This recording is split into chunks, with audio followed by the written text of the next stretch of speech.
안녕하세요. 매일 새로운 사연을 전하는 읽어주는 사연 라디오입니다. 구독과 좋아요, 많은 공유 부탁드립니다. 오늘의 사연 시작하겠습니다. 안녕하세요. 저는 결혼한 지 이제 1년 좀 넘은 30대 초반의 여자입니다. 얼마 전 너무나 억울하고 가슴에 한이 되는 일이 있었기에 이렇게 글을 한번 적어봅니다. 저희 아버지는 친구분과 함께 작은 무역회사를 운영하셨어요. 처음에는 영업직으로 회사에 입사하셨던 아버지는 대표의 눈에 들어 금세 높은 자리로 올라가셨지만 본인의 사업을 해보고자 제가 초등학교 때 회사를 그만두시고 창업을 하시게 되었어요. 당시 동업을 하시던 친구분은 이혼 후 혼자 아들을 키우셨는데 그 아들과 저는 4살밖에 나이 차이가 나지 않아 친남매처럼 지냈습니다. 이후로 회사가 세워지고 몇 년이 지나 자리를 잡아갈 때쯤 아버지의 친구분은 불의의 사고로 운명을 달리하셨어요. 졸지에 하나뿐인 아버지를 잃은 오빠를 저희 부모님은 친자식처럼 보살펴 주셨어요. 그렇게 영리하고 똑똑한 오빠는 서울에 있는 유명 대학에 진학하였고 저는 미국으로 유학을 떠났습니다. 4년의 긴 유학을 마치고 돌아오니 오빠는 어느새 멋진 사회인이 되어 있었어요.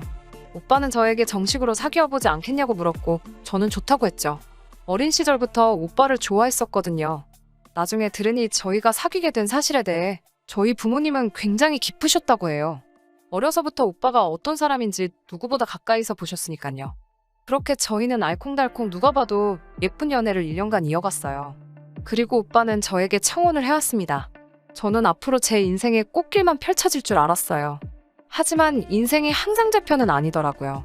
결혼 이야기가 나오고 얼마 지나지 않았을 무렵 오빠가 평소답지 않게 자꾸 다른 곳에 정신이 팔려 있더라고요.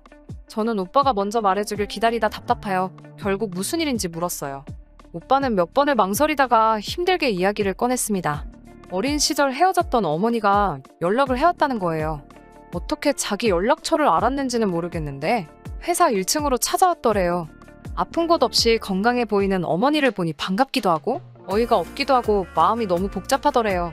무슨 말을 해야 할지 몰라 일단은 같이 근처에 있는 카페로 모시고 갔대요.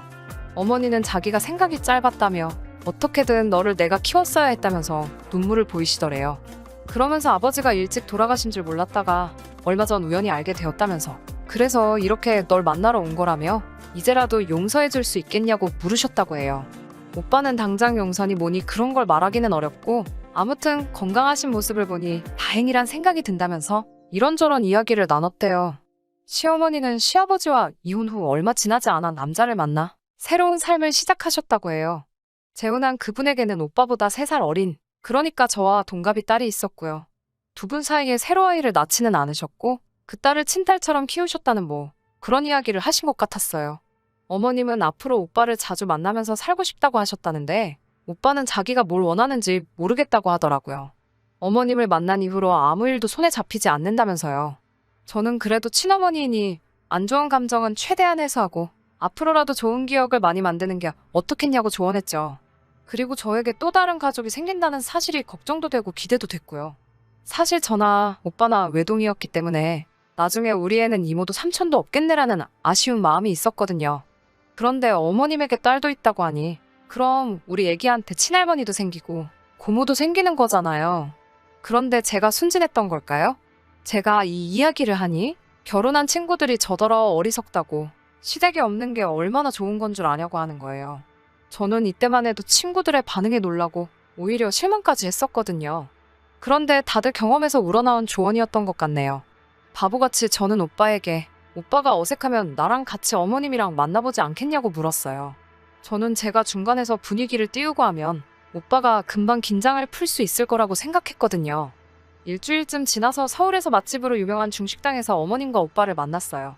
그런데 예상과 달리 어머님이 따님도 데리고 나오셨더라고요. 서로 어색해하고 있으니까 어머님이 먼저 중간에서 자기 딸에 대해서 오빠에게 이야기를 시작하셨어요.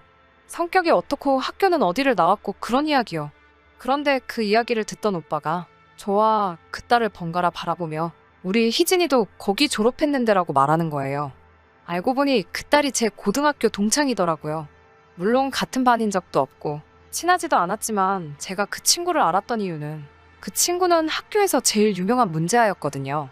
최대한 아는 체 하지 말고 있어야겠다 생각하고 있는데 오히려 그쪽에서 먼저 아는 체를 해오더라고요. 제가 고등학교 때 전교회장이었기 때문에 그 친구도 제 얼굴을 기억하고 있었나 봐요. 우리는 서로 어색하게 인사를 나눴고 어머님은 이런 우연이 어딨냐며 너무 신기해하셨어요. 새 신우가 저에게 연락처를 물으며 앞으로 자주 볼 것 같은데 잘 부탁한다고 말하더라고요. 내 기억이 잘못된 건가 싶을 정도로 화사하게 웃으며 친절한 태도에 좀 놀랐지만 나이를 먹으니 어른스러워졌다는 생각이 들어 다행이란 생각이 들었어요. 하지만 진짜 사건은 이제 시작이었어요. 신우는 시도 때도 없이 연락을 해왔어요. 저는 신우에게도 생각지 못한 오빠가 생겼고 또 그 오빠랑 결혼할 여자가 동창이라고 하니 그나마 좀 편해서 그런가 이해하면서 반갑게 대해줬어요. 그렇게 두세 번 따로 만나서 커피도 마시고 밥도 먹고 그랬네요. 그러다 하루는 신우가 저더러 고등학교 동창들하고 자주 만나냐고 묻더라고요. 저는 미국에서 지내면서 좀 멀어진 사람도 있지만 여전히 많은 동창들과 잘 지내고 있거든요. 그러자 누구누구냐며 좀 캐묻더라고요. 좀 이상하긴 했지만 이름도 말해주고 지금 어떻게 사는지도 알려줬지요. 친구들 직업을 묻기도 하고요. 저는 순진하게 그냥 오랜 친구들의 근황이 궁금한가 보다 생각했어요. 그런데 그것도 지금 생각해보니 순수한 의도가 아니었더군요. 그러는 동안 오빠와 제 결혼 준비도 그럭저럭 준비가 돼가고 있었어요. 저희 부모님은 오빠가 어머님을 만났다는 사실에 마음이 복잡하신 것 같았어요. 훗날 알게 된 일이지만 오빠가 어머님을 만난 건 기쁜 일이지만 저희 부모님은 그 어머님이 어떤 사람인지 이미 알고 계셨기 때문에 마냥 반갑지만은 않으셨대요. 그렇게 시간이 흐르고 저는 오빠가 졸업한 대학교 동문회관에서 결혼식을 올렸어요. 어머님과 재혼한 아버님도 오시고 당연히 신우도 왔습니다. 속사정을 아는 몇몇 분들의 웅성거림이 제 마음을 무겁게 했지만 그래도 큰일 없이 결혼식을 잘 올렸어요. 그리고 저는 이제 정말 모든 것이 안정되고 행복한 시간만 남았다고 생각했어요. 하지만 생각지도 못한 불운이 저를 찾아왔네요. 친정 아버지께서 불의의 사고로 돌아가셨거든요. 제가 결혼한 지 3개월 정도 지났을 무렵이었어요. 다른 날처럼 퇴근 후 집에서 남편과 저녁을 먹고 뒷정리를 하던 중이었는데 어머니께 전화가 왔어요. 아버지가 갑자기 쓰러지셔서 병원으로 실려가셨다고요. 그렇게 응급실로 실려가신 아버지는 미처 손써볼 겨를도 없이 그날 저녁 세상을 떠나셨어요. 그 이후로 저도 어머니도 제정신이 아니었죠. 남편이 없었다면 어떻게 됐을지 모르겠네요. 저를 더 힘들게 한 건 다름 아닌 신우의 기행이었어요. 아버지의 장례식장에는 정말 많은 분들이 왔어요. 친인척부터 아버지, 지인분들과 제 친구들까지 전부요. 당연히 저희 시부모님과 신우도 왔습니다. 그런데 신우가 저희 아버지 장례식장에서 자기 청첩장을 돌리고 있더라고요. 아무리 자기가 그동안 친구들과 연락이 많이 끊어졌고 했어도 어떻게 저희 아버지 장례식장에서 본인의 청첩장을 돌리냐고요. 저와 친한 친구 몇몇이 미친 거 아니냐고 지금 뭐 하는 거냐며 그 친구에게 소리를 질렀고 신우도 지지 않고 자기가 바쁘고 너희들도 바빠 보이니 일일이 만나서 줄 수가 없어서 그러는 건데 그런 것도 이해를 못하냐며 지지 않고 덤비더라고요. 저희 어머니는 기절하다시피 쓰러지셨고 저는 악다구니를 쓸 정신조차 차릴 수 없었습니다. 남편은 신우의 팔을 잡아끌며 강제로 장례식장에서 내보냈지만 제 분노는 사그라들지 않더라고요. 시부모님도 미안해하시기는커녕 저더러 참 속도 좁다며 청첩장 돌리는 게 30분이 걸리냐 1시간이 걸리냐며 매정하다고 하시더라고요. 돌아가신 너네 아버지가 딸이 이렇게 야박한 걸 보면 저승에서도 창피해하실 거라고요. 우여곡절 끝에 장례식이 끝나고 저는 남편에게 앞으로 2번 다시 시댁하고 상종하고 못 살겠다고 말했어요. 차라리 우리 결혼식장에서 청첩장을 돌렸으면 그나마 이해를 하겠다고요. 나는 가족을 잃었는데 어떻게 자기 결혼식을 떠들어대고 있냐고 인간이 맞냐고 화를 냈죠. 당연히 남편도 제 편을 들어줬고 2번 다시 상대하지 말자고 하더라고요. 자기가 장인어른께도 죄송한 마음뿐이라면서요. 그런데 남편의 사과에도 제 마음이 정말 풀어지질 않더라고요. 그래서 결국엔 제가 원하는 방식으로 복수했어요. 일단은 장례식 날 그 광경을 목격한 친구들 중 몇몇에게 눈물로 부탁을 했어요. 다행히 과거에 신우에게 당한 바가 있는 3명의 친구가 제 복수를 도와주겠다고 하더라고요. 그렇게 2달이 지나고 드디어 기다리던 신우의 결혼식 날이었어요. 예상했던 대로 남편은 안 간다고 하더라고요. 마침 결혼식이 10월이었기에 신우이에게 할로윈처럼 잊지 못할 추억을 만들어주고 싶었죠. 그래서 처녀귀신처럼 옷을 차려입었습니다. 얼굴을 새하얗게 분칠하고 입술도 새빨갛게 칠했어요. 검은 긴 머리도 풀어헤치고 아버지 장례식 때 입었던 상복도 입었습니다. 그렇게 신우 결혼식장으로 갔습니다. 아무튼 저는 결혼식 시작 전에 가면 쫓겨날까봐 일부러 식장에 도착한 다음에 결혼식 시작하고 5분 정도 지날 때까지 화장실에 숨어 있었어요. 그리고 신부 입장 끝나고 나서 저도 조용히 늦은 하객으로 들어가 구석 조명 어두운 자리에 서 있었습니다.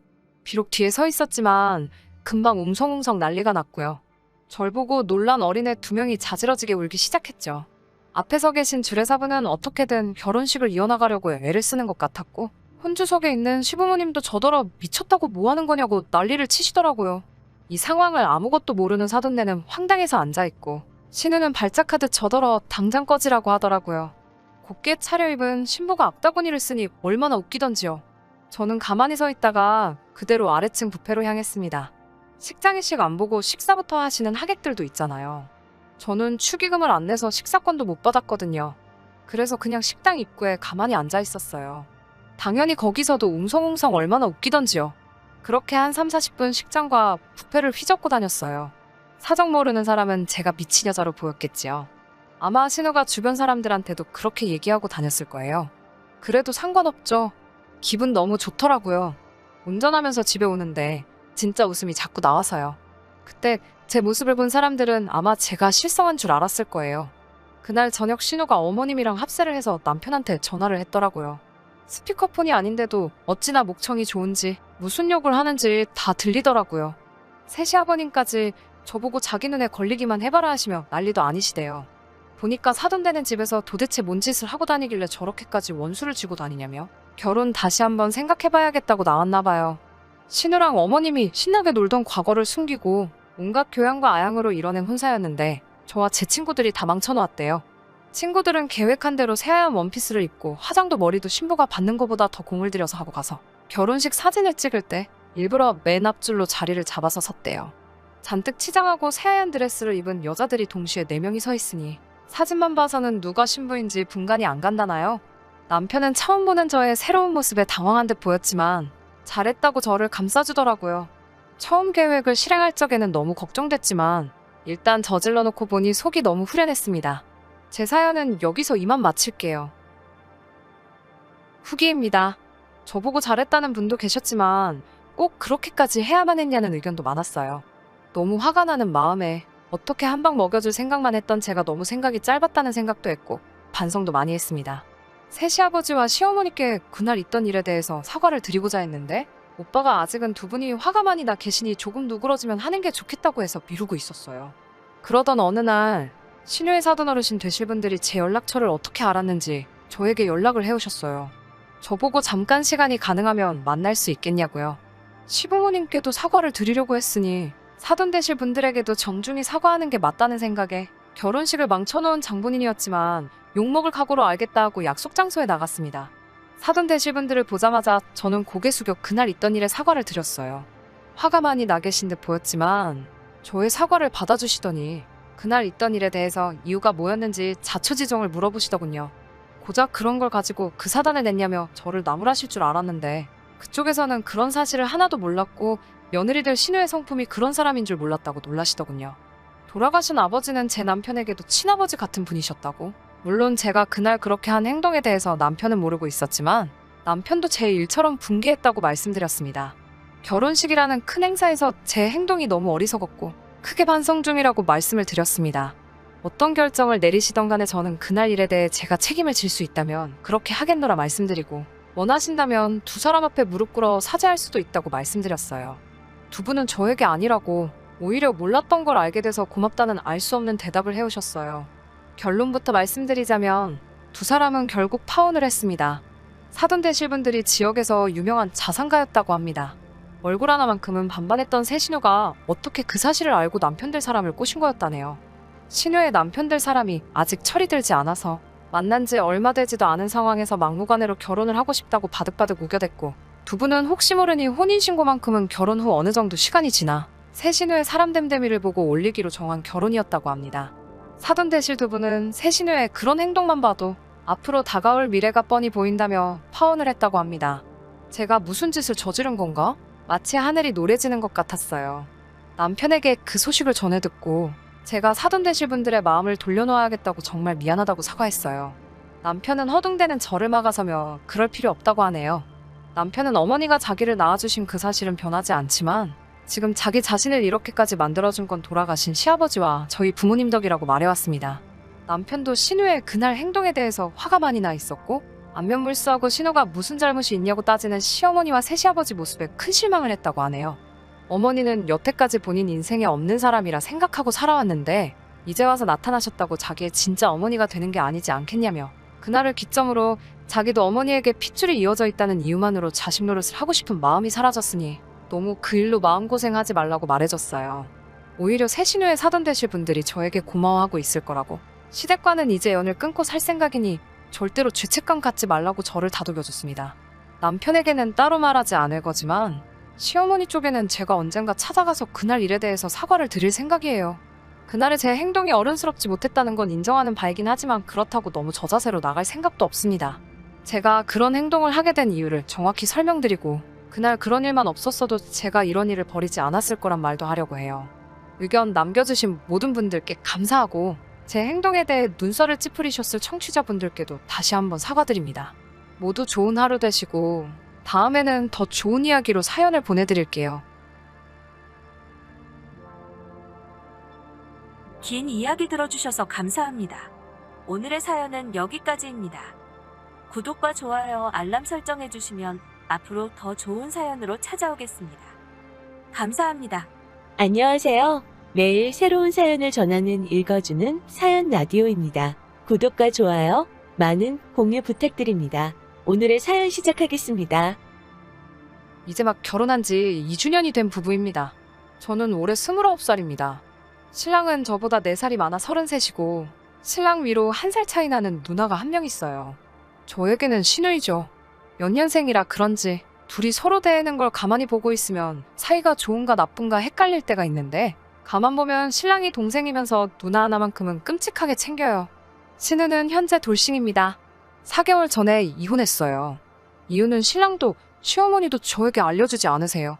임신 3개월인 사실을 신우 남편 쪽에서 몰랐을 리는 없겠고 분명히 신우가 그런 상황에서도 이혼을 당했으니 신우 쪽에서 무슨 잘못을 한 것 같기는 한데 쉬쉬하는 분위기라 이유는 정확히 알지 못합니다.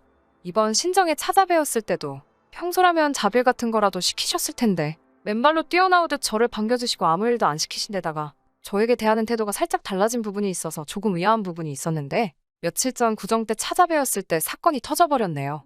저희가 결혼한 지 2년 차가 되었지만 아이 소식이 없습니다. 불임검사는 따로 받은 적이 없어요.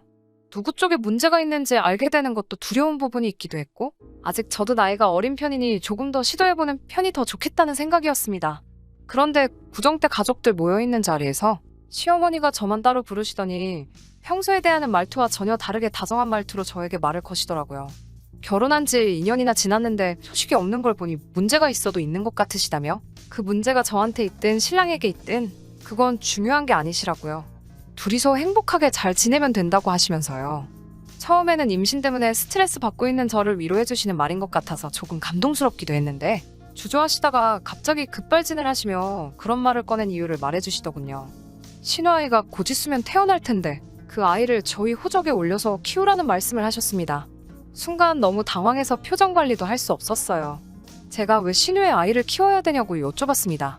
시어머니 말씀은 신우도 이제 3살 끼를 찾으려면 재혼을 해야 되는데 이혼녀인 것도 모자라 아이까지 딸려 있으면 재혼이 힘들고 따로 회사에 다니거나 일을 하는 것도 아닌데 혼자서 해도 키울 형편이 안 된다고 하시더군요. 신우가 형편이 안 되는 게 제가 그 아이를 제 자식으로 키워야 할 이유는 안 되잖아요. 그래서 저는 못 키운다고 신우가 저희 결혼할 때 도와준 게 하나라도 있냐고 따졌어요. 결혼할 때 시댁 형편이 안 좋아서 친정 쪽에서 대부분의 비용을 부담했습니다. 신우가 결혼할 때는 저는 신랑과 연애 중이었는데 그때 신랑에게 들은 바로는 신우가 있는 집에 결혼하기 위해 혼수를 빚을 내서까지 해주셨다고 들었어요. 사천의 예단비까지 비용이 상당했고 신랑이 세세하게 알고 있었는데 그 이유는 신랑이 그때 누나가 불쌍하다며 자기가 모은 돈을 주네 만에 그러고 있었거든요. 물론 그때 제가 뜯어 말렸어요. 오빠 나랑 결혼할 생각 없으면 그렇게 하라고요. 모은 돈이 얼마 되지도 않는 상황에서 그 돈을 전부 신우 시집 가는데 줘버린다니. 그럴 거면 차라리 헤어지자고 발악을 해서 겨우 못하게 막았었어요. 시어머니가 그동안 저를 고깝게 보던 이유도 그때 제가 반대를 했기 때문이라는 생각이 없지 않아 있습니다. 신우 시집 가는데 시부모님이 큰 빚을 지셨기 때문이죠. 덕분에 우리 결혼할 때는 돈 한 푼도 지원받을 수 없었어요. 남편이 모아놓은 돈 5천이 전부였고 신혼집 구하는데 모자란 비용은 저희 부모님께서 해주셨어요. 아무튼 그런 섭섭한 부분이 저는 마음 한구석에 응어리져서 남아있는데 저한테 고마움을 느끼실 필요까지는 없지만 고작 한다는 말이 신우 앞길을 위해서 신우 아이를 제가 받아서 키워달라니 정말 어이가 없었습니다. 거실에서 신우하고 시아버지하고 따로 있던 신랑을 불렀어요. 언성이 높아질 것 같아서 일단 주차장까지 데리고 나와서 차 안에서 대화를 나눴습니다. 가만 보니 신랑은 이미 알고 있는 눈치였어요. 차 안에서 제 눈치를 살피더라고요. 그래서 제가 그렇게는 못한다고 말을 꺼내려고 하니 제 말을 순식간에 잘라먹고는 자기가 키우고 싶다고 말하더군요. 우리 누나 불쌍하다고 하면서 아기를 중간에 데려오는 것도 아니고 태어나자마자 우리가 키우는 거니 아이도 우리가 부모님이라고 믿지 않겠냐면서 말도 안 되는 소리를 짓거리기 시작했어요. 혹시나 그 아이를 키우는 중에 우리 둘 사이에 아이가 생기게 되면 좋은 형제가 되지 않겠냐면서 꼭 신우의 아이를 키우고 싶다고 이야기하는데 정말 어이가 없고 분해서 눈물이 저절로 주르륵 흐르더라고요. 내가 5년이란 긴 세월을 함께한 사람이 맞는지 정말 그런 말이 남편 입에서 나올 거라고는 상상도 하지 못했어요. 차 안에서 서로의 의견만 소리를 질러대며 싸우다 지쳐서 신랑을 차에서 내리라고 하고 그 길로 차를 끌고 집으로 돌아가 짐 싸서 친정으로 들어갔습니다. 어디 이 사실을 부모님한테도 말할 수 있나요? 그냥 신랑하고 싸워서 친정으로 혼자 와버렸다고 했는데 친정아버지는 저를 꾸짖으셨어요. 명절날 스트레스 받는 며느리가 어디 너 혼자냐고. 부부가 싸울 수도 있는 거지. 어디 어른들 다 계시는 명절날 짐 싸서 친정으로 들어올 생각을 하냐며. 아버지께는 제가 신우애를 키우게 생겼다는 말은 할 수도 없는 상황이었고요. 어머니는 화내시는 아버지한테 좀 진정하라고 뜯어말리시고 있고 평소에 신랑하고 무슨 일이 있어도 친정에 짐 싸서 온다거나 한 적이 한 번도 없고 친정엄마한테는 스트레스 받는 일 전화로 떠들은 적도 한 번도 없었으니 엄마는 대번에 무슨 큰일이 나도 난 건지 눈치를 채시더라고요. 결국 엄마한테만 자초지종을 설명했습니다. 아버지 성격에 그 길로 시댁에 가서 죄다 뒤집어 놓으실 것 같아서 어머니도 아버지한테는 따로 말을 안 하셨어요. 친정에 가 있으니 시어머니한테 연락이 계속 오더군요. 어찌나 상냥한 말투로 말을 하시는지 포기를 하신 게 아니라 어떻게든 제 마음을 돌려서 신우애를 떠맡길 궁리만 하고 계신 것처럼 보였습니다. 신랑한테도 전화가 와서 친정 부모님께도 잘 말씀드리고 상의해보자고 이야기를 하는데 상의해보자는 게 신우아이 우리가 떠맡게 될 판인 걸 상의하자는 거냐고 물어보니 대답도 못하고 가만히 있더군요. 일단은 우리 부모님께는 말하지 말라는데 엄마한테 벌써 말했다고 하니 저보고 생각이 있는 거냐고 노발대발 하더군요. 화내는 걸 보니 잘못된 거라는 걸 인지하고는 있는가 보네 하니까 또 조용해지네요.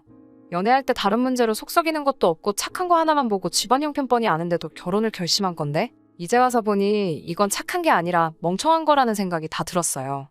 결국 고민하다가 이쯤 됐으면 충분히 시댁에서도 제 뜻을 알 거라고 어머니께서 시댁에 다시 가서 확실하게 싫다는 의사를 전하고 잘 풀고 오라고 하셔서 다시 그날 저녁에 차를 끌고 시댁으로 갔습니다.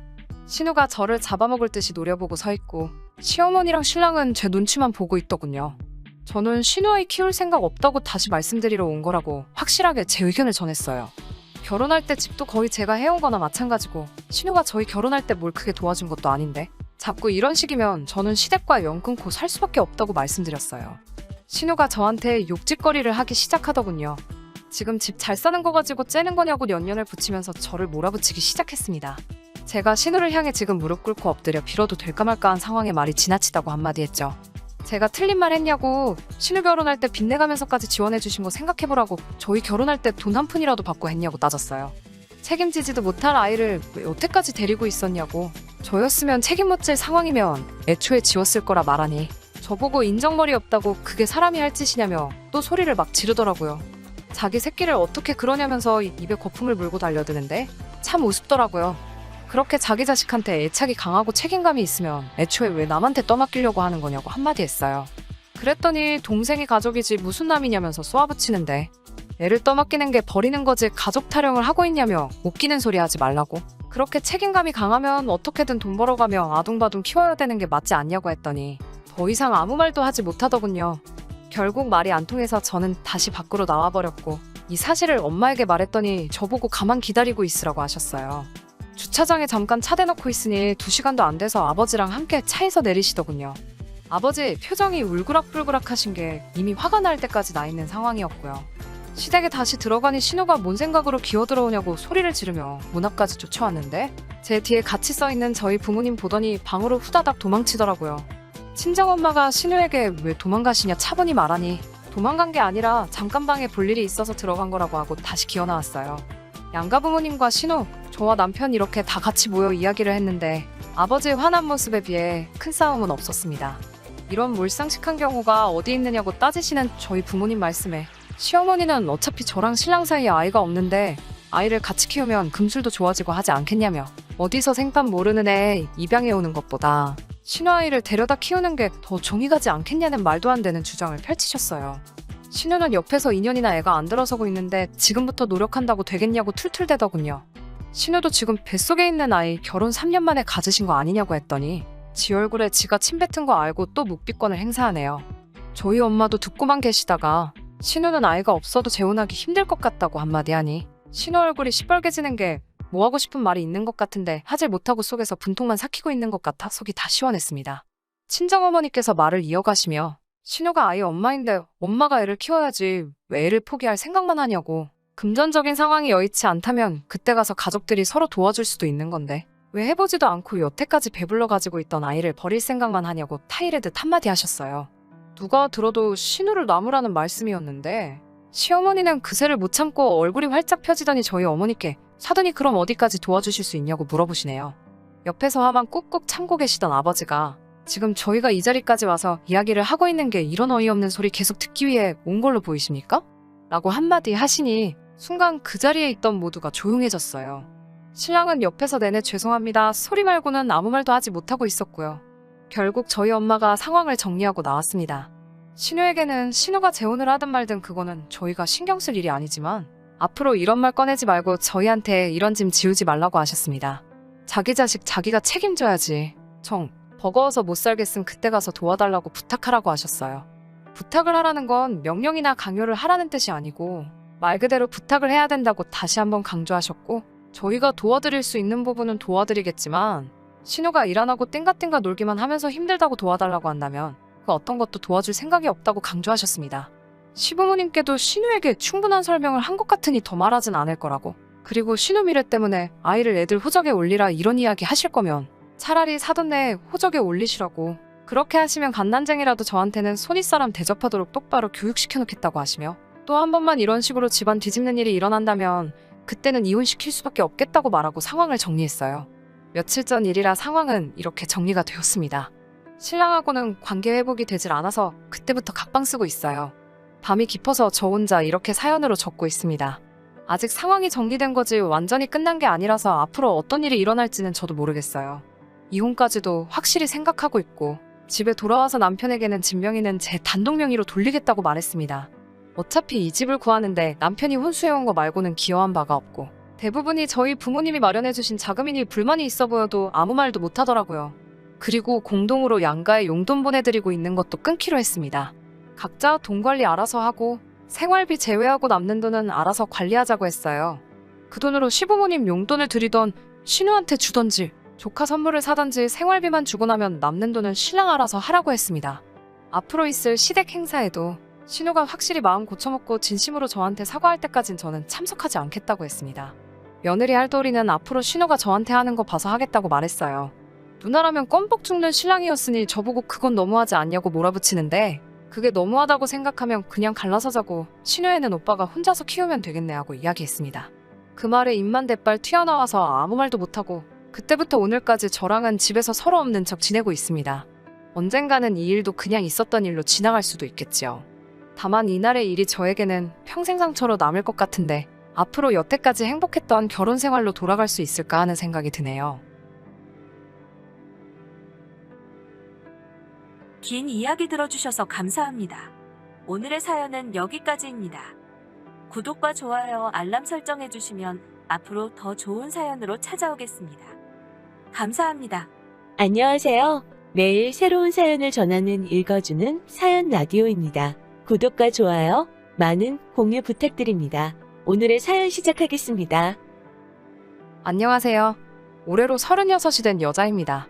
어려서 가정 형편이 넉넉한 편은 아니었기 때문에 대학교를 졸업하고부터 돈 버는 일에 정신을 쏟느라 꽃다운 20대를 연애 한번 해본 적 없이 보냈고 그렇게 30대가 되어버렸네요. 대학 졸업 후 몸담고 있던 직장에서 일을 배워나와서 어깨너머로 배운 노하우를 가지고 회사를 나와 제 사업을 시작하게 되었습니다. 초반에 제 사업이 자리가 잡기까지는 괜히 일을 그만두었나 싶을 정도로 어려움이 많았습니다. 안정적으로 통장에 꽂히는 고정 수입을 포기하고 나니 사업 초반에는 버는 돈보다 나가는 돈이 더 많았지만 포기하지 않고 사람 한 명 더 쓸 바에야 힘들더라도 제가 직접 발로 뛰자는 생각을 하면서 부단히 노력해오다 보니 어느 순간부터 제 사업은 손익분기점을 넘어서고 제가 회사 다닐 때 받던 월급의 배가 넘는 수익을 가져올 수 있게 되었어요. 사업이 어느 정도 자리를 잡아 안정적이게 되니 그동안 정신없이 살아왔던 제 삶을 돌아보게 되었습니다. 부모님도 이제 그만 괜찮다고 제 삶을 살았으면 좋겠다고 하면서 그동안 부담 한 번 준 적이 없으셨는데 앞으로 저도 결혼도 해야 하지 않겠냐는 이야기를 꺼내시더라고요. 그러다가 언젠가 거래처 아는 분의 소개로 남자를 한 명 소개받게 되었습니다. 그의 가정 형편도 넉넉한 편은 아니었지만 푸근한 인상에 몸에 배어있는 검소함이 저에겐 좋은 모습으로 다가오더라고요. 그렇게 철들고 난 후 저의 첫 연애가 시작되었고 그이도 준비가 되어 있지는 않았지만 홍기가 차 있던지라 만난 지 얼마 되지 않아서부터 이 안가에서 결혼 이야기가 나오기 시작했습니다. 좋은 점이 참 많은 사람이었지만 그이와 결혼 준비를 하면서 단 한 가지 단점을 이겨낼 수가 없어서 파혼을 하게 되었어요. 하지만 이제라도 예비신랑이었던 그 남자의 더럽고 치사한 면을 알게 되어서 다행이라고 생각합니다. 저도 제가 답답했지만 이 사연을 들으시면서 답답해하실 분들이 많을 것 같아 걱정도 되네요. 아무튼 그 이야기를 한번 시작해보도록 하겠습니다. 예비신랑이었던 그와의 일화는 셀 수도 없이 많아서 여기에 전부 나열할 수 있을지 모르겠어요. 처음에는 그런 모습들이 검소한 그 남자의 모습이라 여겨 장점으로 생각했으니 그 당시에 제가 눈에 콩깍지가 씌어도 아주 단단히 쓰였던 거라 생각되네요.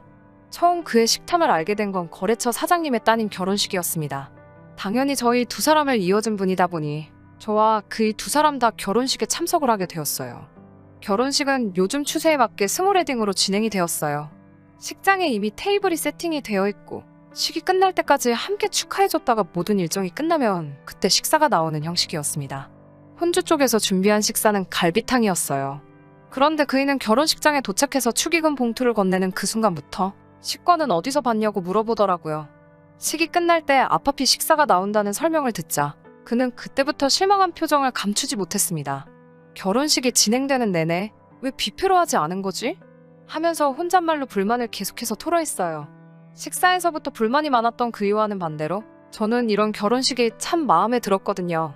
진짜 두 사람의 결혼을 축하해줄 수 있는 소중한 사람들만 불러 모아서 참석한 모두가 식이 끝날 때까지 지켜봐준다는 사실이 보통의 결혼식보다 더 아름답다고 생각했어요.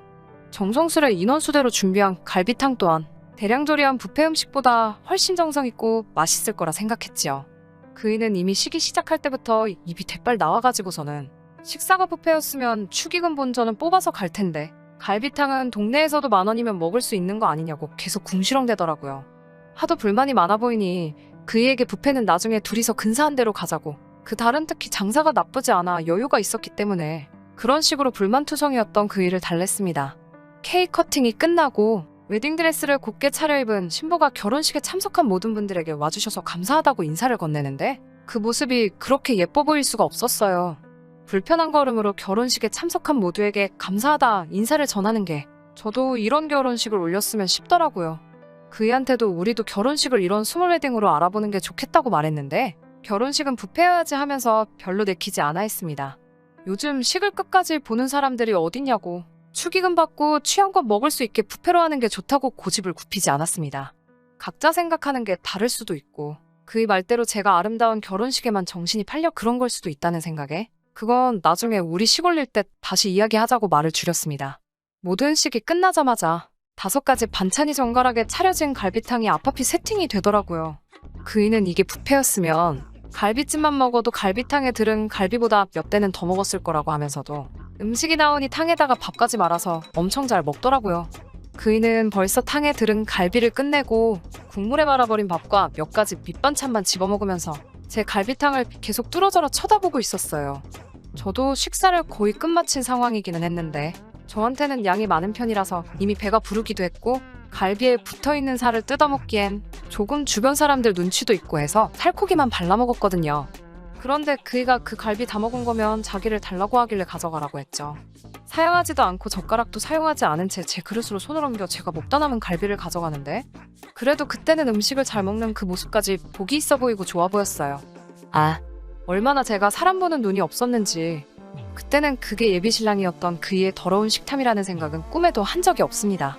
오히려 그때 그걸 눈치챘더라면 더러운 걸 보지 않고 저도 다른 인연을 찾아봤을 텐데 말이죠. 그 뒤로도 그이와는 연애를 계속해오면서 저희도 어느덧 결혼식 날짜가 잡히게 되었어요.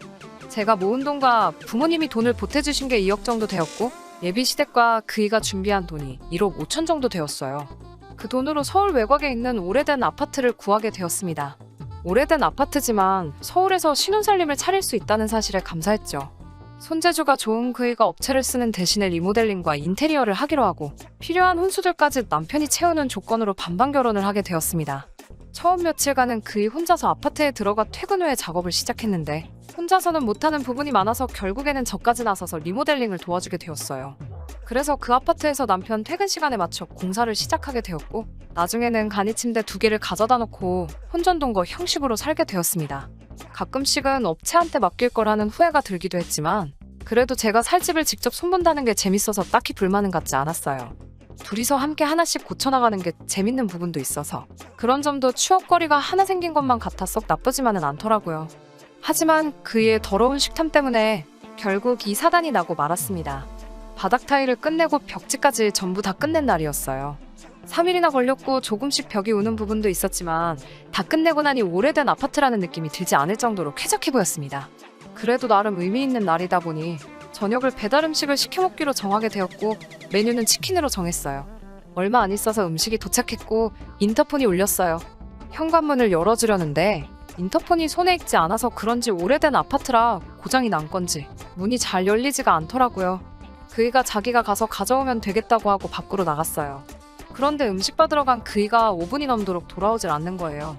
전화기도 두고 나가서 무슨 일인지도 모르겠고 혹시 결제하려고 가져간 카드가 문제가 있는 건가 싶어서 현금을 들고 밖으로 나갔어요. 엘리베이터를 기다리는데 계단 쪽에서 인기척이 들리길래 고개를 내밀어서 봤는데 그이가 계단 구석에서 상자를 열어놓고 닭다리를 한 손에 들고 뜯어먹고 있는 거 아니겠어요. 그때는 그가 계단을 올라오면서 닭다리를 뜯고 있는 게 기분이 나빴다기보다 그때는 고생을 얼마나 했으면 배가 고파 저럴까 싶었죠. 식탁이 따로 없었어서 거실 한가운데다가 신문지를 깔고 치킨을 세팅했어요. 콜라를 마시려고 컵을 가지러 간 사이에 그이는 그 자리에서 하나 남은 닭다리를 꺼내더니 제게 먹어보겠냐는 말도 없이 뜯어먹기 시작하더라고요. 그때만큼은 기분이 상하더라고요. 저도 가족들하고 치킨 먹을 적에 부모님이나 동생들한테 맛있는 거를 늘상 양보해왔기도 하고 개인적으로 퍽퍽살을 더 좋아하기 때문에 달라고 하면 안 줄 것도 아니었는데 딴 사람도 아니고 아내 될 사람인 제가 먹는 게 그렇게 아까웠나 싶었어요. 조금 빈정이 상하긴 했지만 거기서 한번 또 참고 치킨무 껍데기를 까서 국물을 싱크대에 버리고 있었어요. 그이가 그런 저를 보더니 야! 하고 소리를 지르면서 이게 뭐하는 짓이냐며 제 쪽으로 뛰어오더니 저를 확 밀치더라고요. 손에는 방금까지 뜯어먹던 닭다리를 쥔 채로요. 그이가 저를 밀치면서 팔꿈치를 싱크대에 부딪혀서 아파하고 있는데 그런 저는 안중에도 없고 저한테 치킨무 국물을 왜 버리냐고 고래고래 소리를 지르기 시작하더라고요. 완전 미식가의 비니에서는 치킨무 국물이 느끼할 때 얼마나 개운하고 맛있는 줄 아냐면서 한 소리를 하고 있길래 그때 감정이 북받쳐 올라서 그걸 가지고 뭐라 한마디를 했죠. 치킨무 국물 버린 거 가지고 너무하는 거 아니냐고. 닭다리를 혼자서 다 처먹은 것 하며 어차피 나는 퍽퍽살이 더 좋아서 닭다리는 관심도 없는데 고작 치킨무 국물 버린 거 가지고 치사하게 그랬어야만 했냐고요. 그이는 머쓱해졌는지 그제서야 저한테 사과를 했고 저도 놀라서 그런 거지 부딪힌 곳이 그렇게 아프지 않아서 그냥 참고 넘어갔죠. 그런데 그이는 제가 용서해줬다는 사실보다 제가 퍽퍽살 위주로 먹는다는 말이 더 기분이 좋았었나 봐요. 날개를 자기 접시에 덜더니 날개도 자기가 먹어도 되겠냐고 그제서야 물어보더군요. 더럽고 치사해서 안 먹는다고 그렇게 먹고 싶으면 너 다 먹으라고 했죠. 그날 이후로 예비 시어머니와 통화할 일이 생겨서 그날의 이야기를 했습니다. 예비 시모는 옛날에는 안 그랬고 저처럼 형제들한테 먹을 거 양보해주고 그런 아이였다고 예비 신랑을 옹호해주더라고요. 형제들한테는 양보해주고 저한테는 왜 양보를 안 해주냐 되물었더니 그때 못 먹은 게 한이 돼서 그러는 것 같다고 저보고 이해 좀 해달라고 하더라고요. 형제들한테 양보했다는 말에 그게 무슨 기분인지 저도 정확하게 알고 있었기 때문에 그 이야기는 더 꺼내지 않고 그냥 넘어가기로 했습니다. 하지만 정말 진심으로 참을 수 없는 사건이 그날이 지나고 일주일이 채 지나지 않아서 일어나고 말았습니다. 지금 그때의 일을 되새기기만 하는데도 벌써 손이 바들바들 떨려오기 시작하네요. 집안 인테리어는 거의 마무리가 되었고 남편 쪽에서 준비한 가구들이 들어오는 날이었습니다. 조금 게으름을 부렸나 뒷정리할 게 많이 남아있어서 저는 가게를 그날 직원에게 사정을 말해 하루를 아예 맡기고 일정을 정리했고 그이는 반차를 내고 점심 이후에 같이 도와주기로 했습니다. 정리할 게 많아서 그냥 월차 전부 다 쓰면 안 되겠냐고 물어도 봤는데 그날 회사에서 점심으로 중국집에서 회식을 하기로 했다면서 공짜밥인데 먹고 와야지 않겠냐고 하더군요. 그이가 중국집에서 음식을 싸온다는 건 기대도 안 했지만 그렇게 먹고 싶다니 그러라고 했죠. 그이를 출근시키고 아침 내내 정신없이 청소하는데 시간을 다 보냈습니다. 그러고 나니 조금 허기가 지더라고요. 냉장고에 뭐라도 있나 싶어서 열어봤는데 언제 사놓은 건지 편의점 김밥이 한 줄 있더라고요. 뭐 해먹기도 귀찮고 김밥이면 간단하게 먹을 수 있으니 그걸 꺼내 먹었어요. 편의점 김밥이라 그런지 김밥 속은 거의 없고 김하고 밥밖에 없는 게 맛도 더럽게 없었습니다. 김밥은 꼬다리가 맛있는 법인데 도무지 물 없이는 넘어가지도 않을 것 같아서 끄트머리 2개 남겨놓고 다 먹지도 못했네요. 점심시간이 지나고 생각보다 조금 늦게 그이가 집으로 돌아왔는데 웬일로 손에 검은 봉다리를 1개 들고 들어오더라고요. 저 혼자 집에서 점심도 못 먹었을 테니 당연히 저 먹으라고 제 점심을 포장해온 줄 알고 내심 기특하기도 했어요. 그런데 그이는 싱크대 옆에 제가 먹다 포기한 김밥을 보더니 돌변해서는 너가 이걸 왜 먹냐고 하면서 불같이 화를 내기 시작하는 것 아니겠어요. 그 모습에 살짝 겁이 나서 정리하고 나니까 허기가 져서 먹었다고 자초지종을 이야기하는데 제 이야기는 들을 생각도 없이 핸드폰으로 편의점을 검색하더니 여기 가서 당장 똑같은 걸로 다시 사오라고 하더군요. 집 근처에 똑같은 편의점이 있지만 집에서 꽤 떨어진 다른 아파트 단지에 있는 같은 이름의 편의점으로 가라고 하는 말에 뭐하러 거기까지 가야 하냐 물었더니 집 근처에 있는 편의점은 자기가 전날 마지막 남은 걸 사온 거니 여기에 가야 있을 거라고 하면서 입에 아주 개거품을 물면서 성질을 부리길래 저도 오만정이 떨어져서 제가 김밥을 왜 사오냐고 같이 화를 냈어요. 배고파서 김밥 좀 먹었기로소니 이런 식으로 나오는 게 어딨냐고요. 한참을 그걸로 티격태격하다가 그이가 포기했는지 휙 하고 돌아서서는 그이가 들고 온 검은 봉지를 주섬주섬 열더라고요. 그 안에는 중국 음식이 아니고 웬 시장에서 파는 것 같은 떡볶이가 들어있었어요. 그이의 뒤에다 대고 떡볶이 사왔으면 그걸 먹으면 되는 걸 고작 김밥 한 줄 가지고 딴 사람도 아니고 결혼할 상대한테 너무하는 거 아니냐고 성질을 내고 있으니 그이가 떡볶이 포장을 뜯더니 싱크대에 부어버리더라고요. 그 모습에 그건 또 왜 버리냐고 화를 냈더니 너는 아무것도 모른다면서 이 떡볶이는 그 김밥과 같이 먹으면 얼마나 맛있는 줄 아냐고. 그런데 제가 그 김밥을 먹어버려서 자기의 하루를 망쳤다고 노발대발 하더라고요. 저도 더 이상은 참을 수가 없어서 그이에게 내 집에서 당장 나가라고 소리를 고래고래 지르며 한바탕 했습니다. 그 와중에도 저한테 사과할 생각은 안 하고 현관문을 부서져라 쾅 하고 닫고는 나가버렸습니다. 얼마 안 있어서 예비시모한테 전화가 한 통 걸려왔어요. 저를 이해시키려고 별말도 안 되는 이야기를 하시길래 고작 김밥 한 줄 가지고도 앞으로 평생을 함께 보낼 사람한테 저 지경으로 달려드는데 같이 살았다가 무슨 봉변을 당하겠냐며 제 마음을 돌릴 생각은 추호도 없다고 이야기를 했죠. 진심 어린 사과를 기대했지만 예비시댁은 그 일을 시켜서 제 마음을 어떻게든 돌릴 생각은 하지 않고 아파트에 묶여있는 지들 돈 이야기부터 꺼내더군요. 제 사업장을 담보로 잡아 대출을 받던지 해서 그 돈은 고스란히 돌려줄 테니 앞으로 저에게 연락도 하지 말라고 했습니다. 벌써 이 이야기가 4년이나 지난 일이네요. 정말 여태껏 연애 한번 못 해본 게 제가 사람 보는 눈이 이렇게 안 좋았나 싶은 생각이 들 정도로 후회가 많이 남기는 합니다. 그래도 덕분에 요즘같이 집값이 미쳐 날뛰고 있는 서울의 아파트 하나는 건지게 되었네요. 저는 능력 있는 여자니까 그런 놈 말고 저를 진정으로 위해주는 사람을 만나라고 하늘이 저에게 그 사람을 보내준 게 아닐까요? 앞으로 저한테 좋은 소식이 있도록 사연 들으신 여러분들께서 저희 앞날을 응원해 주셨으면 감사하겠습니다. 끝까지 들어주셔서 감사합니다. 긴 이야기 들어주셔서 감사합니다.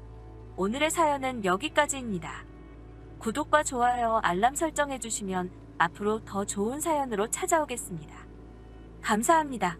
안녕하세요. 매일 새로운 사연을 전하는 읽어주는 사연 라디오입니다. 구독과 좋아요, 많은 공유 부탁드립니다. 오늘의 사연 시작하겠습니다.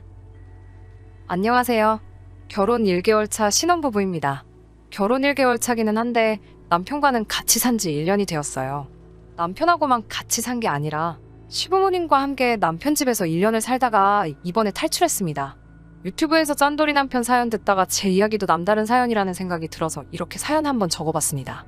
제 사연 들어주시고 남 일이 아니라 자기 이야기다 생각하시고 화끈하게 욕이나 한마디 보태주세요. 사실 결혼식을 작년 초에 했었어야 했는데 시국이 이렇다 보니 인원 제한이다 뭐다 한 이유로 미루다가 이 사단이 나서 당초 계획보다 1년이 더 지난 한 달 전쯤에 시아버지 없이 식을 올려버리게 되었어요. 시아버지 빼놓고 결혼식을 하게 된 사연을 한번 이야기해볼까 합니다. 그럼 곧바로 이야기 시작해볼게요. 저희 시아버지는 엄청난 구두쇠이십니다. 시어머니는 괜찮으신 편인데 시아버지가 정말 엄청나세요. 이미 두 분 다 오래전에 은퇴하셨고 연금 받으시는 금액이나 현재 살고 계신 아파트만 봐도 돈도 꽤나 있으신 것 같은데요. 재산이 얼마신지는 정확하게는 남편도 알지 못해요. 유산 노리고 효도하는 꼬라지는 도무지 못 보시겠다고 알려주지 않으셨대요. 유산 때문에 더 효도하고 싶은 생각도 없고 저도 남편도 맞벌이 부부를 할 계획이기 때문에 딱히 하려고 해도 시간도 없을 텐데 말이에요. 혹시나 해서 적어보지만 시가 재산을 노리고 결혼을 결심한 것도 아닙니다. 친정부모님도 이미 저 결혼하기 전에 노후 준비가 다 되어 있으셨어요. 남편이 대기업을 다니고 있긴 한데 저도 남편 정도는 아니지만 나름 튼튼한 회사에 다니고 있고 입사 4년 차에 현재 과장 타이틀 달고 있습니다. 애초에 결혼 이야기 나올 때 양가 지원 하나도 없이 결혼하기로 했고 저나 신랑이나 일 시작하고 난 뒤부터 모아놓은 돈이 상당했기 때문에 한쪽으로 기우는 결혼을 한 것도 아니에요. 아무튼 시아버지께서 결혼식을 미루자고 한 이유도 어이가 없어요. 여태까지 축의금 뿌린 것들 본전 회수하려면 여러 명 모일 때 해야 한다고 하시더라고요. 제가 요즘은 인원 제한 때문에 상황을 다들 이해하기 때문에 계좌로 축의금을 전달하는 게 일반적이라는 말씀을 드렸는데도 그 자식들 어떻게 믿고 안 보내면 그만인데 손해보면 제가 책임질 거냐면서 인원 제한 풀릴 때까지 굳이 날짜를 미루자고 하시더라고요. 남편도 어차피 그분들이 결혼식에 안 오면 못 받을 돈이지 않냐고 똑같은 상황이지 않느냐 말씀드려도 절대로 인원 제한이 풀릴 때까지 식을 올릴 생각이 없다고 하셨어요. 짠돌이 시아버지에 관한 에피소드가 하나 더 있어요. 처음 양가 상견례를 하는 날이었어요. 친정부모님이 예약하신 한정식집에서 상견례를 했습니다. 시아버지가 상견례 날 보인 행동에 정말 어떤 의미로는 존경스럽다는 생각까지 들 정도였어요. 식전 음식으로 전복죽이 나왔는데 이미 전복죽이 나온 상황부터 음식에 손을 하나도 안 대시고 계셨어요. 전복죽이 나오고 나서 계란찜부터 시작해서 여러 가지 음식들이 들어오는데 그때부터 식사를 시작하시더라고요. 처음에는 그냥 죽을 안 좋아하시는가 보다 했는데 서빙하시는 분께서 치워드릴까요? 하고 물어보니 가만 냅두라고 하시더라고요. 메인 요리부터 탕까지 음식이 나오기 시작했는데 아파피 인원수대로 차려진 음식들을 전부 옆으로 밀어두시고 공깃밥을 하나 추가하시더라고요. 그러시고는 밑반찬을 계속 리필하시면서 메인 요리에는 손 하나도 대지 않으시고 식사를 이어가셨어요. 그 모습에 저희 어머니가 조금 당황하셨어요. 음식이 입에 안 맞으시냐 여쭤봤는데 엄지를 척 올리시면서 아주 맛있다고 하시면서도 메인 요리인 갈비찜이나 탕에는 끝까지 손을 대지 않으셨어요. 그걸 저희 가족들이 불편하게 하고 있으니 남편이 보다 못해 시아버지께 갈비찜도 아주 맛있으니 한번 드셔보라고 하더라고요. 갈비찜 좋아하시지 않느냐며 왜 안 드시냐고 물었는데 남편의 말을 듣더니 그래? 그럼 한 입만 줘봐라 하시면서 남편 앞으로 나온 갈비찜을 집어가셨어요. 진짜 맛있다고 하시면서 이번엔 시어머니 앞에 차려진 갈비찜을 몇 개 덜어가시고 다 드신 공깃밥 빈 그릇에다가 탕도 덜어가시더라고요. 시어머니가 저희 가족 보기가 부끄러우셨는지 왜 자기 거 안 먹고 남의 걸 자꾸 뺏어먹냐고 뭐라 한마디 하시니 이건 포장해 가서 집에 가서 드실 거라고 하시더군요. 밑반찬은 리필이 되니 공깃밥하고 밑반찬만으로 상견례 자리에서 끼니를 때우시고 메인 요리들은 포장해 가서 저녁 식사로 드실 요량이었나 봐요. 그때는 그냥 절약 정신이 너무 투철해서 유별나신 분인가 보다 했어요. 물론 그 행동이 상견례 자리에서 어울리는 매너는 아니었지만 그냥 그 유별났던 모습이 추억거리처럼 남을 줄 알고 넘겼던 게 화근이었던 거죠. 아무튼 본의 아니게 결혼식이 미뤄지다 보니까 또 다른 고민이 생기더라고요. 집값이 하루가 다르게 오르는 게 너무 큰 걱정이었어요. 서울 아파트값은 오늘이 제일 싸다는 말이 있잖아요. 양가에 문제가 있어서 결혼이 미뤄지는 것도 아니고 축의금 얼마 더 받기 위해서 결혼을 미룬다는 게 오르는 집값을 생각해보면 더 큰 손해라는 생각이 들었어요. 당시에 저랑 남편이 모은 돈을 합치면 2억 5천 정도 되었는데 2억 정도만 더 대출을 받으면 작은 평수의 구축이지만 그래도 원하던 지역에 아파트를 구할 수 있었어요. 그런데 시아버지가 신혼집을 미리 구하는 걸 반대를 하시게 됩니다. 양가 지원 없이 결혼하기로 이미 정해져 있었는데 대출을 받는 게 집안의 수치라고 하시면서 만약 대출을 받을 경우에는 절대로 이 결혼을 허락하지 않으시겠다고 엄포를 놓으셨어요. 불편함을 조금만 감내한다면 대출 없이 집을 충분히 구할 수 있다고 하시며 요즘 젊은이들은 끈기가 없는 게 문제라고 하시더군요. 자기는 일평생을 빚 없이 지내왔다고 이자로 버리는 돈이 세상에서 제일 아까운 게 아니냐며 저희가 신혼집을 구하는 걸 엄청나게 반대하셨어요. 대출 받는 게 은행만 좋은 거지 누구 좋으라고 하는 건지 모르겠다는 말도 안 되는 논리를 펼치셨어요. 신도시 쪽 아파트도 생각해봤는데 출퇴근거리나 그런 걸 생각해보면 아무래도 더 손해겠더라고요. 신도시에 살면 자동차가 거의 필수이기도 하고 신랑도 저도 차 없이 대중교통을 이용하는데 돈에 맞춰서 집을 구하고 자동차 2대를 사자니 그건 배보다 배꼽이 더 커지는 상황이었거든요. 대출금 가지고도 저렇게 노발대발이신데 당연히 월세 사는 걸 용납하실 분도 아니셨죠. 그래서 출퇴근 거리를 이유로 상황이 이러하니 대출을 받아야겠다고 남편과 함께 시아버지 허락을 받으러 갔는데 시아버지가 뜬금없이 합가를 제안하셨어요. 결혼 시작부터 시부모님을 모시고 살고 싶은 생각은 없었는데 시아버지도 그 부분에 대해선 생각이 이미 있으셨는지 집만 같이 쓰는 거지 합가를 하는 대신 생활비며 용돈, 공과금 같은 거 단 한 푼도 받을 생각 없으니 들어와서 돈을 모아 살라고 제안을 하시더라고요. 여태까지 그 누구도 시아버지 고집을 꺾은 적이 없었고 시아버지의 제안도 제안이지만 아파트 위치가 너무나도 좋았기 때문에 조금 고민이 되었는데 시어머니가 그 제안에 쐐기를 박아주셨어요. 시어머니가 시아버지 고집에 한 번만 맞춰주면 저희가 집을 나갈 때쯤에 시어머니가 시아버지 몰래 모아놓은 돈 5천 정도를 주신다고 하시기에 남편의 설득 끝에 결혼식도 아직 올리지 않은 상태로 시부모님과의 동거가 시작되었습니다. 돈 때문에 그런 건 아니지만 시어머니가 5천을 지원해주시면 1년 정도면 모자란 돈을 모아서 독립할 수 있다는 계산이 섰거든요. 시가에 처음 들어갔을 때 저는 정말 놀라움을 금치 못했습니다. 마치 근현대사 박물관에 온 것 같이 집안에 있는 모든 가전들이 좋기 20년은 더 돼 보이는 것 같았거든요. 유일하게 새 것처럼 보이던 것은 소파 앞에 깔아놓은 온수매트 하나밖에 없었습니다. 흰색이어야 할 백색 가전들은 세월의 풍파를 견디지 못해 누런빛을 띠고 있었고 소파도 가죽이 다 벗겨져서 속이 튀어나올랑 말랑하는 상태였어요. 시어머니가 제 속을 눈치챘는지 시아버지가 멀쩡한 걸 왜 바꾸냐며 야단이시라서 못 바꾸셨다고 하더라고요. 망가지면 바꾸기라도 할 텐데 뭐 이렇게 튼튼하게 만들었는지 잘 망가지지도 않는다고 짜증을 부리시는데 그때 왠지 시어머니가 안쓰럽다는 생각이 들었어요. 어차피 시어머니께서 결혼자금으로 몰래 주신다는 돈도 있었고 집만 같이 쓰는 거지 따로 사는 거라 마찬가지라고 하셨지만 저도 여기서 지내는 동안 어느 정도 살림은 해야 했으니 예단했다는 셈치고 오래된 살림살이들을 전부 바꿔드리면 좋겠다는 생각이 들더라고요. 그래서 시어머니를 꼬셔서 시아버지 이틀간 자리 비우신 날을 결행일로 잡고 이틀 사이에 집안 가전들을 전부 다 새 걸로 바꿔버렸어요. 전부 바꾸는 데에서 제 돈 1,500만 원 정도가 들었고 다른 것보다도 시어머니가 엄청 기뻐하시는 게 괜히 뿌듯했습니다. 문제는 시아버지가 돌아오고 난 이틀 뒤였어요. 당연히 집안 살림살이가 삐까번쩍한 새 것들로 바뀌어 있으니 시아버지가 당황스러움을 감추지 못하시더라고요. 당장 시어머니를 불러서 잔소리를 늘어놓기 시작했어요. 시어머니는 저를 감싸주시려고 노력은 하셨지만 시아버지 고집을 결국 꺾지 못하셨습니다. 결국 저까지 시아버지 앞에 잔소리를 들어야 했어요. 이미 바꾼 거 그냥 넘어가자고 내가 바꿔달라고 했다고 하시는 시어머니 말은 들리지도 않으시는지 저한테 금전감각이 없고 절약할 줄 모른다고 하시며 계속 뭐라고 하시더라고요. 저는 나름 효도했다는 생각을 했는데 잔소리를 듣고 있자니 열이 받더라고요. 그때부터 시아버지의 유치한 복수가 시작되었습니다. 10월 말쯤에 거리두기 제한이 완화되어서 이제서야 결혼식을 올리나 했는데 그것도 턱도 없다며 무조건 반대를 외치시더군요. 이미 늦어질 대로 늦어진 거 저도 언제까지 반대하시려나 보려고 이 부분에 대해서는 별다른 말을 하지 않았습니다. 하지만 본격적인 추위가 시작하는 겨울이 되고 나서 정말 참을 수 없는 일이 생기고 말았습니다. 겨울이 되면서 날이 많이 추워졌어요. 시가에 같이 살게 되면서 원래는 남편이 혼자 쓰던 방을 같이 썼는데 조금 불편한 부분이 없지 않아 있더라고요. 아직 식도 올리지 않았다는 게 마음에 걸리기도 했고 남편이 쓰는 방 바로 맞은편이 시부모님이 쓰는 안방이라서 소리가 그래서 화장실이 가까운 현관문 근처 방을 제가 쓰기로 하면서 신랑과는 각방을 쓰게 되었습니다. 제가 각방을 쓴다는 이유로 으스대시면서 방을 한 개 더 쓰니까 방세를 받아야겠다고 제 얼굴을 볼 때마다 말씀하셨어요. 물론 실제로 받지는 않으셨지만 그것만으로도 스트레스가 이만저만이 아니었습니다. 본격적인 추위가 시작된 11월 말에 사건이 터져버렸습니다.